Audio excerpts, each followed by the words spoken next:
The original Oreo. March 6, 1912. A grocery store in Hoboken, New Jersey, quietly put a new cookie on its shelves.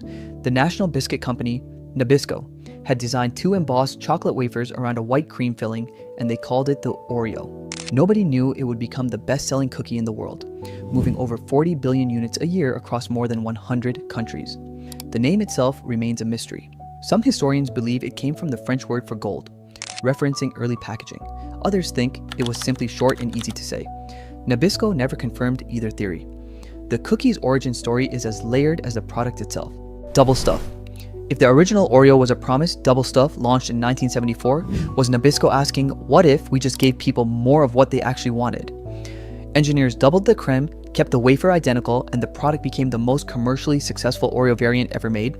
There's a catch, though. In 2013, a food science class at Stonehill College measured the filling and found it contained only about 1.86 times the creme of a standard Oreo. Not quite double. Nabisco never publicly responded. Whether it's a rounding error or a marketing liberty, Double Stuf remains untouchable. Decades later, it still outsells almost every other variation in the lineup. Golden Oreo. By 2004, Nabisco had a question. What happens when you remove the chocolate entirely? The Golden Oreo swapped the cocoa wafer for a vanilla-flavored biscuit built on enriched flour, palm oil, and natural vanilla. Early testing revealed something surprising.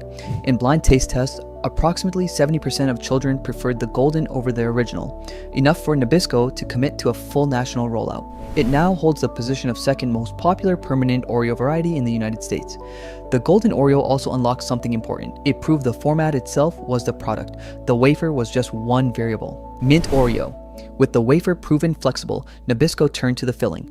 Mint had been tested since the 1980s, but the Mint Oreo didn't reach mass national distribution until the mid-1990s. The secret is chemistry. Peppermint oil, derived from Mentha piperita, activates TRPM8 receptors on the tongue, producing the sensation of cold without any actual temperature change. Paired with the bitter cocoa wafer, the combination creates what food scientists call a thermal contrast pair, where menthol and bitterness amplify each other. The result was one of the most consistently requested seasonal Oreos in history, returning almost every winter since its debut. Oreo Thins. Not every innovation meant adding more. In July 2015, after 2 years of internal development, Nabisco launched Oreo Thins, a version designed specifically for adults who found the original too thick or too sweet. The wafer was cut to roughly half its standard thickness. The creme was scaled down proportionally. But something unexpected happened.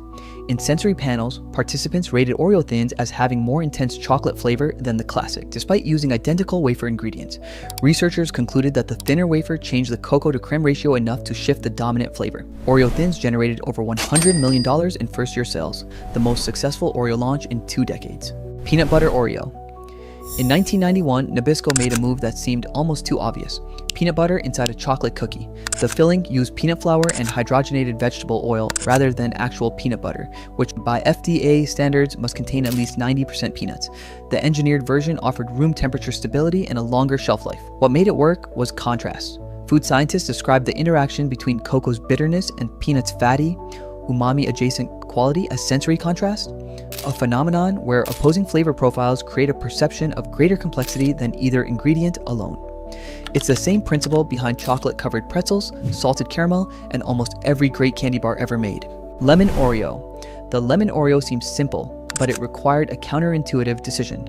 Early prototypes used the classic chocolate wafer, but consumer testing revealed that cocoa masked lemon's volatile aromatic compounds by nearly 40%, essentially erasing the flavor. Nabisco switched to the golden wafer, allowing citrol, a compound derived from lemon oil, and malic acid to deliver the tartness cleanly. It was one of the first times a choice of wafer directly determined whether a filling flavor could even exist. The cookie found its strongest audience in the American South and the United Kingdom, where citrus biscuits had been a cultural staple for well over a century before the Oreo was born. Birthday Cake Oreo. For the cookie's 100th anniversary in 2012, Nabisco needed something celebratory. The birthday cake Oreo featured a golden wafer, rainbow speckled funfetti cream, and a frosting-style vanilla base. The confetti effect came from sugar pearls tinted with FD and C certified colorants, red 40, blue 1, yellow 5, embedded directly into the creme.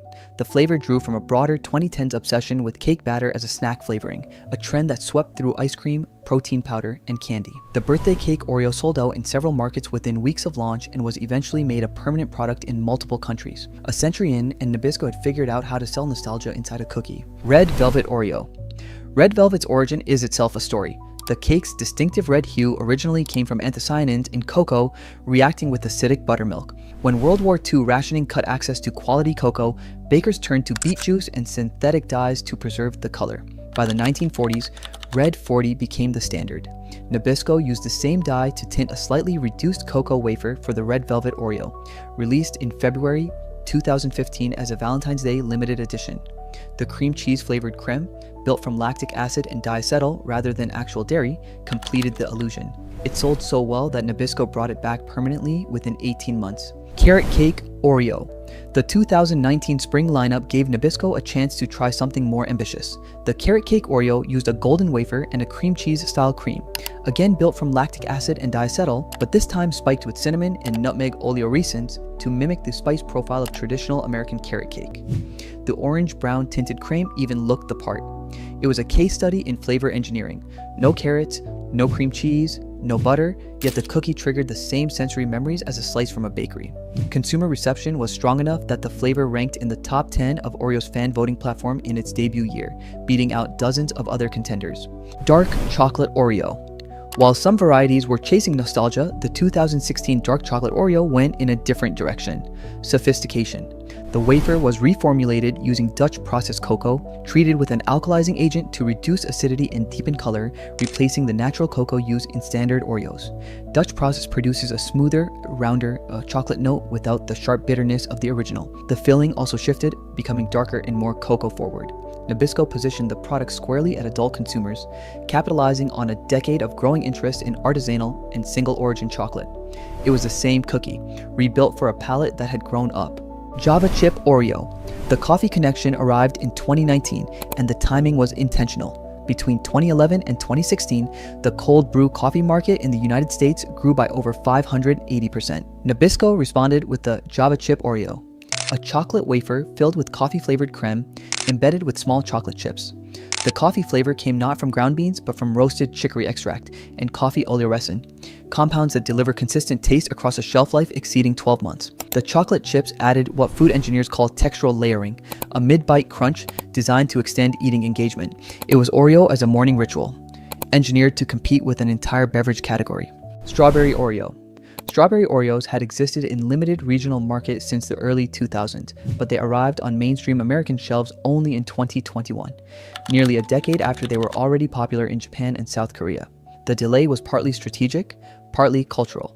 The flavor is built around ethyl methylphenyl glycidate, a synthetic compound that isolates the 10 most recognizable aromatic notes from the 360 distinct volatile chemicals found in fresh strawberries. The pink creme, colored with Red 40 and Red 3, paired with a golden wafer, giving the product a clean, candy-bright sweetness. It was an example of Nabisco watching international markets and eventually deciding the rest of the world had been right all along. Most Stuf Oreo.